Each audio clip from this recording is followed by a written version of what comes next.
नमस्कार दोस्तों, इस वीडियो में हम पढ़ेंगे अध्याय 7 डाकिये की कहानी कंवर सिंह की जुबानी। हम इस अध्याय को पढ़ेंगे और अंत में प्रश्नोत्तर भी करेंगे। अध्याय 7 डाकिये की कहानी कंवर सिंह की जुबानी। शिमला की माल रोड पर जनरल पोस्ट ऑफिस है। उसी पोस्ट ऑफिस के एक कमरे में डाक छांटने का काम चल रहा है। सुबह के 11:30 बजे हैं। खिड़की से गुनगुनी धूप छनकर आ रही है। इस धूप का मज़ा लेते हुए 2 पैकर और 3 महिला डाकिया फटाफट डाक छांटने का काम कर रहे हैं। वहीं पर मैंने सरकार से पुरस्कार पाने वाले डाकिया कुंवर सिंह जी से बात की। यही बातचीत आगे दी जा रही है। आपका शुभ नाम? मेरा नाम कुंवर सिंह है। मैं हिमाचल प्रदेश के शिमला जिले के नेरवा गांव का निवासी हूं। मेरी उम्र 45 साल है। आपके परिवार में कौन कौन है, उनके बारे में कुछ बताइए। मेरे 4 बच्चे हैं, 3 लड़कियां और 1 लड़का। 2 लड़कियों की शादी हो चुकी है। मेरा एक और बेटा भी था। वह मेरे गांव में एक पहाड़ी से लकड़ियां लाते हुए गिर गया, जिससे उसकी मौत हो गई। आपके बेटे के साथ जो हुआ उसका हमें बहुत दुख है। आपके इलाके में इस तरह की घटनाएं क्या अक्सर होती हैं? जी, ऐसी घटनाओं का होना असाधारण नहीं है। यहाँ हर साल तिरछी ढलानों या ढांकों से घास काटते हुए कई औरतें गिरकर मर जाती हैं। फिर भी यहाँ ऐसे ही रास्तों से चलना पड़ता है, क्योंकि दूसरे कोई रास्ते होते ही नहीं। हमारे गांव में अभी तक बस नहीं पहुँच पाती है।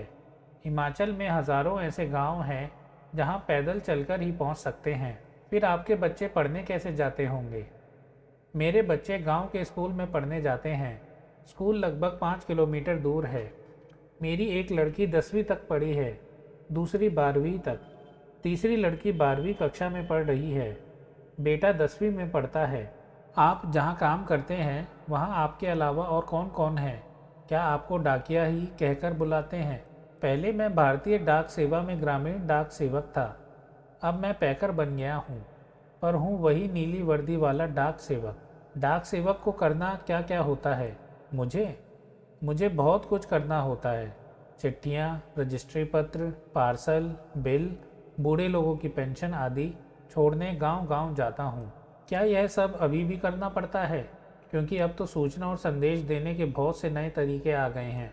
शहरों में भले ही आज संदेश देने के कई साधन आ गए हैं, जैसे फ़ोन, मोबाइल, ईमेल वगैरह, लेकिन गांव में तो आज भी संदेश पहुंचाने का सबसे बड़ा जरिया डाक ही है। इसलिए गांव में लोग डाकिये का बड़ा आदर और सम्मान करते हैं। अपनी चिट्ठी आदि पाने के लिए डाकिये का इंतज़ार करते हैं। हमने सुना है कि हमारी डाक सेवा दुनिया की सबसे बड़ी डाक सेवा है। यह भला कैसे? सुना तो आपने बिल्कुल ठीक है। हमारे देश की डाक सेवा आज भी दुनिया की सबसे बड़ी डाक सेवा है और सबसे सस्ती भी। केवल 5 रुपये में देश के किसी भी कोने में हम चिट्ठी भेज सकते हैं। पोस्ट कार्ड तो केवल 50 पैसे का ही है, यानी 50 पैसे में भी हम देश के हर कोने में अपना संदेश भेज सकते हैं। आपको अपनी नौकरी में मज़ा तो बहुत आता होगा। मुझे अपनी नौकरी बहुत अच्छी लगती है। जब मैं दूर नौकरी करने वाले सिपाही का मनी ऑर्डर लेकर उसे घर पहुंचता हूं, तो उसके बूढ़े माँ बाप का खुशी भरा चेहरा देखते ही बनता है। ऐसे ही जब किसी का रजिस्ट्री पत्र पहुंचाता हूं, जिसमें कभी रिजल्ट, कभी नियुक्ति पत्र होता है, तो लोग बहुत खुश होते हैं। बूढ़े दादा और बूढ़ी नानी तो पेंशन के पैसे मिलने पर बहुत ही खुश होते हैं। 6 महीनों तक वे मेरा इसके लिए इंतज़ार करते हैं। हिमाचल में बूढ़े लोगों को पेंशन हर 6 महीनों के बाद इकट्ठी ही दी जाती है। आप क्या शुरू से इसी डाकघर में काम कर रहे हैं? शुरू में तो मैंने लाहौल स्पीति जिले के किब्बर गांव में 3 साल तक नौकरी की है। यह हिमाचल का सबसे ऊंचा गांव है। इसके बाद 5 साल तक इसी जिले के काजा में और 5 साल तक किन्नौर जिले में नौकरी की है। उस वक्त इन गाँव में टेलीफोन नहीं थे। बसें भी सिर्फ मुख्यालयों तक ही जाती थी। अभी भी कई ऐसे गांव हैं जहां ना तो बस जाती है और ना ही वहां टेलीफोन है। ऐसी जगह में ग्रामीण डाक सेवक का बहुत मान किया जाता है। आप पहाड़ी इलाके में रहते हैं, जाहिर है डाक पहुंचाना आसान काम तो नहीं होगा। हाँ, मुश्किलें तो आती ही हैं। जब मैं किन्नौर ज़िले के मुख्यालय रिकांगपिओ में नौकरी करता था, तो सुबह 6 बजे मेरी ड्यूटी शुरू हो जाती थी।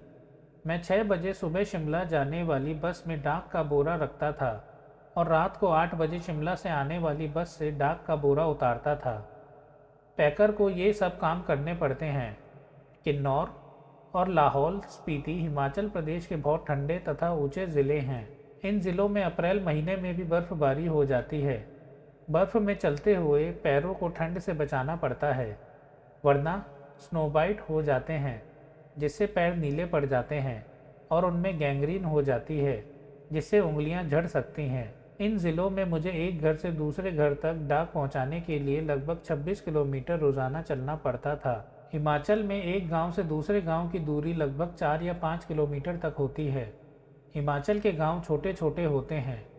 एक गांव में बस 8 से 10 या कभी कभी 6-7 घर ही होते हैं, इसीलिए चलना काफ़ी पड़ता है।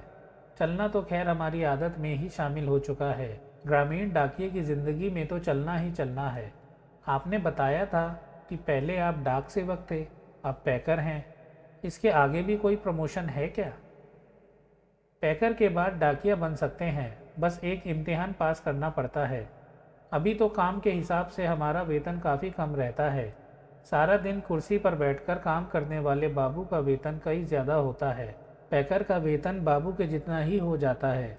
अब तो डाकिये की नौकरी में लगना भी बहुत मुश्किल हो चुका है। हम में से जितने डाकिये रिटायर हो चुके हैं, उनकी जगह नए डाकियों को नहीं रखा जा रहा है।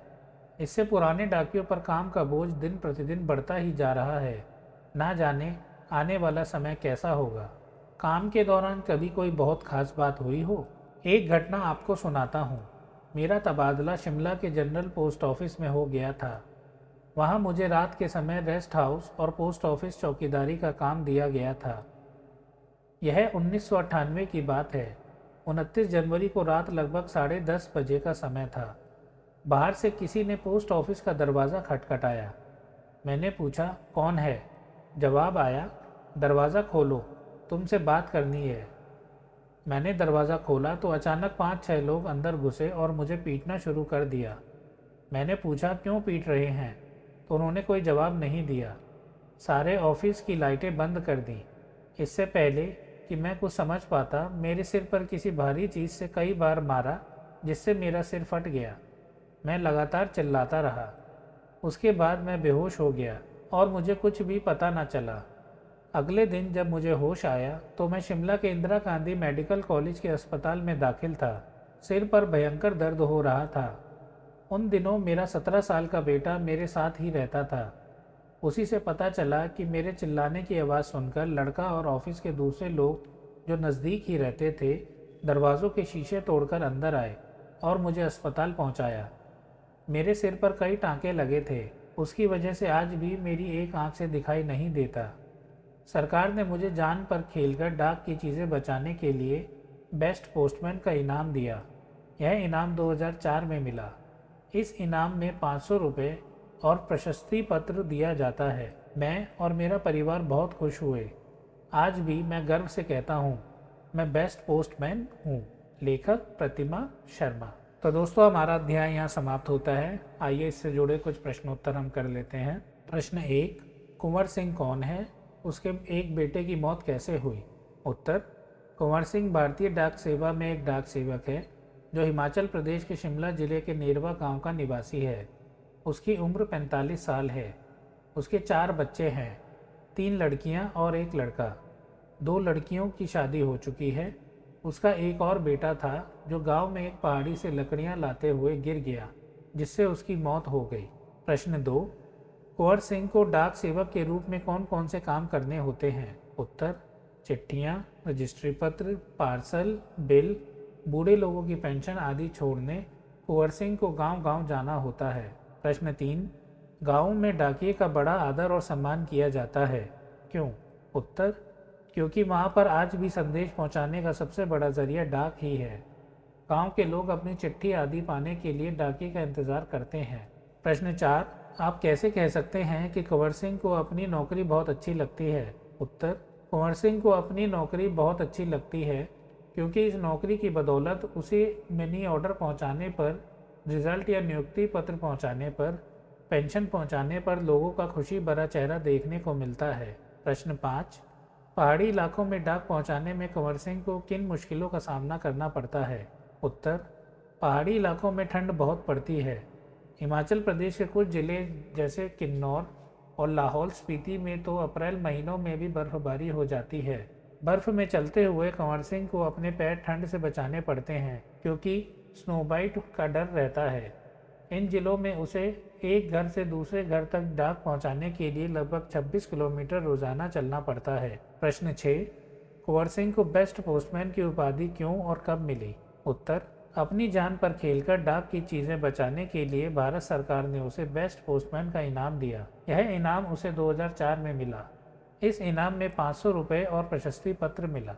दोस्तों, हमारा अध्याय 7 डाकिये की कहानी कंवर सिंह की ज़बानी यहाँ समाप्त होता है। हमने इस अध्याय को पढ़ा और अतिरिक्त प्रश्न उत्तर भी करे। आशा करता हूँ आपको यह वीडियो पसंद आई होगी। अगर आपको यह वीडियो अच्छी लगी तो इसे लाइक कीजिए और अपने दोस्तों के साथ इसे शेयर कीजिए। अगर आपने अभी तक मेरा चैनल सब्सक्राइब नहीं किया तो इसे सब्सक्राइब कीजिए और बेल आइकन भी दबाइए ताकि नए वीडियोस के नोटिफिकेशन आप तक पहुँच सकें। मिलते हैं नेक्स्ट वीडियो में, तब तक आप अपना ध्यान रखें और बड़ों का आदर करें। धन्यवाद।